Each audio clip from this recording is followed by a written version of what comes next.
Assalamualaikum warahmatullahi wabarakatuh. Alhamdulillahi rabbil alamin wa bihi nasta'inu ala umuri dunya waddin. Wassalatu wassalamu ala asyrafil anbiya'i wal mursalin wa ala alihi wa ashabihi ajma'in, amma ba'du. Pemirsa yang dirahmati oleh Allah Subhanahu wa taala, di sini saya akan menjelaskan sedikit materi tentang perilaku organisasi, yaitu tentang materi, persepsi dan pengambilan keputusan di dalam Islam. Allah Subhanahu wa taala telah berfirman dalam surat Ali Imran ayat 159. Wa syawirhum fil amr fa idza azamta fatawakkal 'ala Allah innallaha yuhibbul mutawakkilin. Dan bermusyawaralah dengan mereka dalam segala urusan penting. Kemudian apabila engkau telah membulatkan tekad, maka bertakwalah kepada Allah. Sesungguhnya Allah mencintai orang-orang yang bertawakal. Dalam tafsir Wajiz dijelaskan bahwa bermusyawaralah dengan mereka dalam urusan, yakni urusan peperangan, urusan hal-hal duniawi lainnya seperti urusan politik, ekonomi, dan kemasyarakatan. Kemudian apabila engkau telah membulatkan tekad dan untuk melaksanakan hasil musyawarah, maka bertawakallah kepada Allah Subhanahu wa taala. Pasrahkanlah hasil-hasil yang telah kalian musyawarahkan kepada Allah Subhanahu wa taala. Dan akuilah kelemahan dirimu di hadapan Allah Subhanahu wa taala setelah melakukan usaha secara maksimal. Pemirsa yang dirahmati Allah Subhanahu wa taala, Allah juga menjelaskan di dalam surat Al-Isra ayat 11. Wa yad'ul insanu bisyarri du'aahu bil khair wa kana al-insanu ajula. Bahwa artinya manusia seringkali berdoa untuk mendapatkan keburukan sebagaimana biasanya berdoa untuk mendapatkan kebaikan. Manusia itu sifatnya tergesa-gesa. Dalam tafsir Wajiz dijelaskan bahwa manusia terkadang berdoa untuk kejahatan seperti mengharapkan kematiannya, kematian anak dan keluarganya, atau untuk menghancurkan harta bendanya dalam keadaan marah atau putus asa, sebagaimana ia berdoa untuk kebaikan. Allah menyatakan manusia bersifat tergesa-gesa. Sifat itulah yang menyebabkan manusia berdoa untuk kejahatan tanpa disadari bahwa doanya itu jika dikabulkan akan membawa kerugian yang besar bagi dirinya. Oleh karena itu, janganlah tergesa-gesa di dalam mengambil sebuah keputusan. Pemirsa yang dirahmati Allah Subhanahu wa taala, persepsi di dalam sebuah organisasi. Pengertian persepsi adalah proses interpretasi dan pemberian makna terhadap informasi yang diterima oleh individu. Persepsi memainkan peran penting dalam organisasi karena mempengaruhi bagaimana individu memahami lingkungan kerja mereka, orang lain, dan diri mereka sendiri. Terdapat beberapa faktor yang mempengaruhi persepsi seseorang. Robbins and Judge juga menyebutkan bahwa pengertian persepsi. Perception is a process by which individuals organize and interpret their sensory impression in order to give meaning to their environment. Yang artinya persepsi adalah proses dengan mana para individu mengatur dan menginterpretasikan kesan-kesan sensoris mereka guna memberikan arti bagi lingkungannya. Berdasarkan definisi tersebut, bahwa setiap orang memberi arti sendiri terhadap stimulus lingkungannya. Individu yang berbeda dapat melihat hal yang sama tetapi memahaminya secara berbeda-beda, sehingga memiliki persepsi yang berbeda. Sebagai contoh, jika semua karyawan dalam sebuah perusahaan menganggapnya sebagai tempat yang baik, kondisi kerja yang menyenangkan, pekerjaan yang menarik, kondisi gaji yang memadai, manajemen yang pengertian, dan sebagainya. Tetapi sebagaimana diketahui bahwa sebagian besar kita sangat sulit untuk menemukan kecocokan yang seperti itu. Di dalam persepsi juga memiliki faktor-faktor yang dapat mempengaruhi persepsi, yaitu faktor kultural, kondisi emosional, pengalaman sebelumnya, dan motivasi.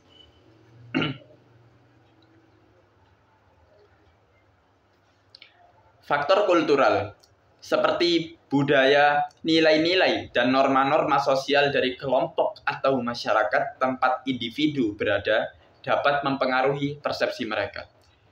Pengalaman sebelumnya juga mempengaruhi sebuah persepsi.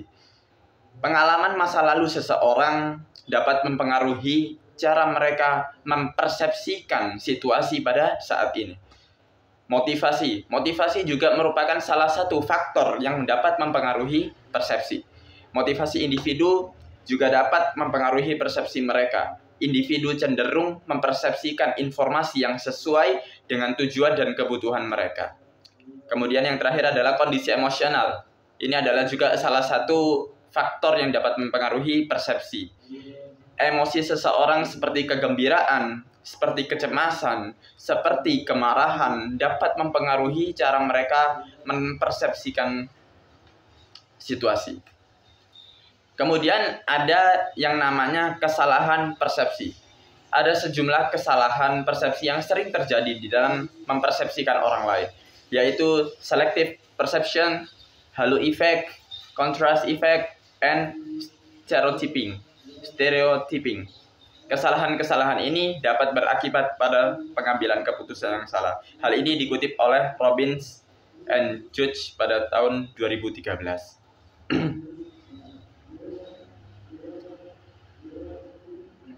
Yaitu jika kita menjelaskan satu persatu, mulai dari selective perception. Selective perception adalah persepsi selektif, yaitu menginterpretasi secara selektif apa yang dilihat seseorang berdasarkan minat, latar belakang, pengalaman, dan sikap seseorang.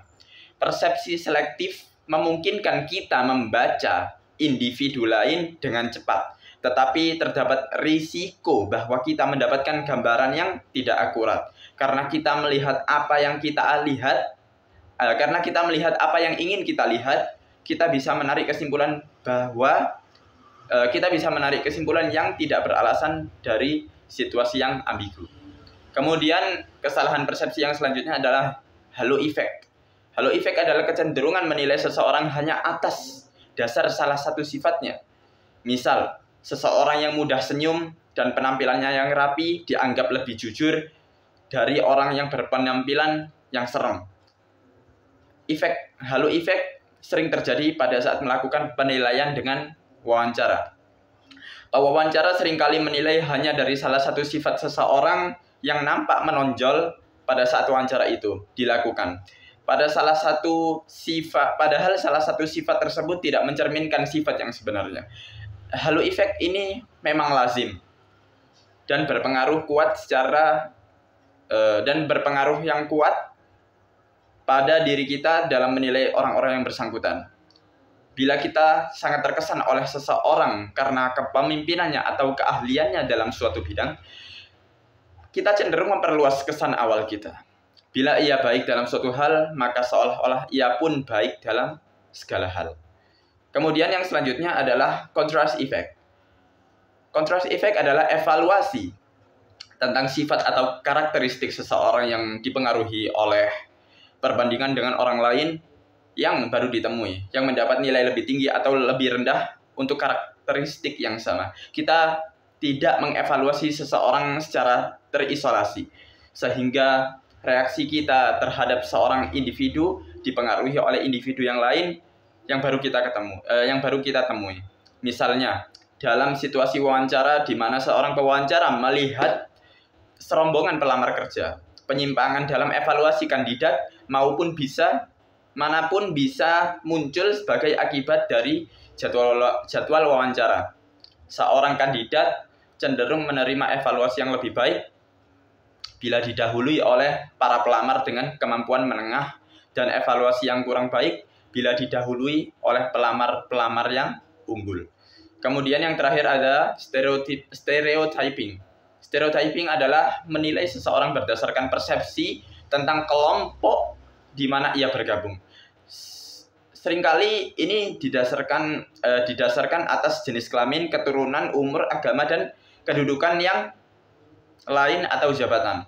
Misalnya seorang manajer memiliki persepsi bahwa ibu-ibu terutama yang memiliki bayi di rumah tidak menyukai kerja lembur dan menganggap bahwa bekerja lembur merupakan suatu beban.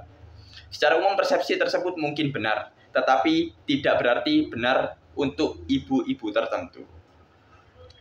Kemudian pemirsa, pembuatan keputusan dalam sebuah organisasi. Pembuatan keputusan adalah proses memilih di antara berbagai alternatif yang tersedia. Proses ini merupakan bagian integral dari manajemen organisasi dan dapat memiliki implikasi yang signifikan bagi kinerja dan kesuksesan organisasi. Terdapat beberapa model pembuatan keputusan yang digunakan dalam konteks organisasi.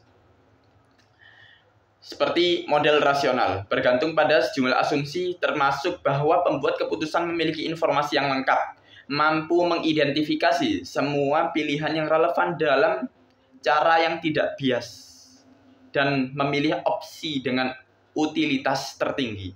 Tetapi di dalam dunia nyata, kebanyakan keputusan tidak menggunakan model rasional.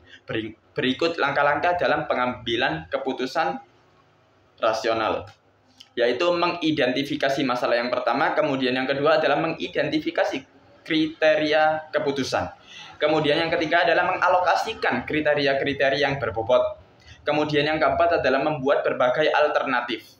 Kemudian yang kelima adalah mengevaluasi alternatif. Yang terakhir adalah memilih alternatif yang baik. Kemudian model rasionalitas yang dibatasi merupakan salah satu cara pembuatan keputusan dalam sebuah organisasi, yaitu karena otak manusia tidak bisa mengolah dan menyelesaikan masalah yang kompleks dengan rasionalitas penuh, maka kita menggunakan bounded rationality, yaitu suatu proses dalam pembuatan keputusan dengan menggunakan model yang sederhana, lalu kemudian disaring sehingga nantinya menjadi mudah untuk dipahami. Kemudian yang selanjutnya adalah model intuitif, sebuah proses bawah sadar yang berasal dari pengalaman yang disaring, dan proses ini tidak selalu terlepas dari analisis rasional. Keduanya saling melengkapi, dan yang terpenting intuisi bisa menjadi suatu kekuatan yang sangat kuat dalam pembuatan keputusan. Kita bisa menyimpulkan bahwa persepsi dan pembuatan keputusan memainkan peran penting dalam sebuah organisasi. Memahami bagaimana individu mempersepsikan lingkungan mereka dan membuat sebuah keputusan dapat membantu manajer dan pemimpin organisasi dalam merancang strategi yang efektif, memotivasi karyawan, dan mencapai tujuan organisasi dengan lebih baik. Kemudian apa hubungan persepsi dan pengambilan keputusan? Bagaimana individu dalam organisasi membuat berbagai keputusan dan kualitas dari pilihan-pilihan akhir mereka sangat dipengaruhi oleh persepsi-persepsi mereka. Pembuatan keputusan muncul sebagai reaksi atas sebuah masalah. Artinya, ada ketidaksesuaian antara keadaan saat ini dengan keadaan yang diinginkan, yang membutuhkan pertimbangan untuk beberapa tindakan alternatif. Pengambilan keputusan organisasi meliputi tadi, yaitu keputusan rasional, rasionalitas yang dibatasi, dan intuisi. Para pemirsa yang dirahmati oleh Allah Subhanahu wa Ta'ala, mungkin ini yang bisa saya sampaikan terkait persepsi dan pengambilan keputusan dalam sebuah organisasi. Semoga bermanfaat video ini yang dapat saya sampaikan. Kurang lebihnya saya mohon maaf. Akhirul kalam, wassalamualaikum warahmatullahi wabarakatuh.